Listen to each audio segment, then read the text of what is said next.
Tolmas aka. Darrov keldingmi? Juda chaqqon bola ekansan-u. Tolmas aka, nega o'zingiz choyxonaga kirmadingiz? Men kirsam boshqalarning ishtahasi bo'g'ilarmish. Nega? Chiqindi tashiydigan mashina bo'lganimga-da. Shuning uchun benzinxonaga ham, cho'milish xonasiga ham hech kim yo'q payti. Kech boraman. Hamma mendan bezor. Nega endi? Dadam sizni shahardagi eng tolmas, eng mehnatkash mashina deydilar. Rostdanmi?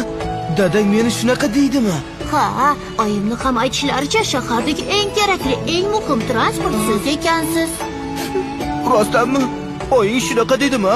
Ha, nega yig'layapsiz? Kechirasan, anchadan beri bunaqa shirin gaplarni eshitmagandim. Shunga ta'sirlanib ketdim. To'g'risini aytsam, ishimni yaxshi ko'raman. Lekin shu 1-2 kunga shahardan ketvorsammikan deyapman. Qayoqqa? Masalan, daryo bo'yiga, tiniq suv, toza havo. Ta'tilga chiqsangiz bo'lmaydimi? Ta'tilga deysanmi? Ha. Bu gapingni o'ylab ko'rsam bo'lar ekan. Mayli, xayr Tolmas aka. Xayr, Mittivoy. Xayr. Rahmat, ko'nglimni ko'targaning uchun.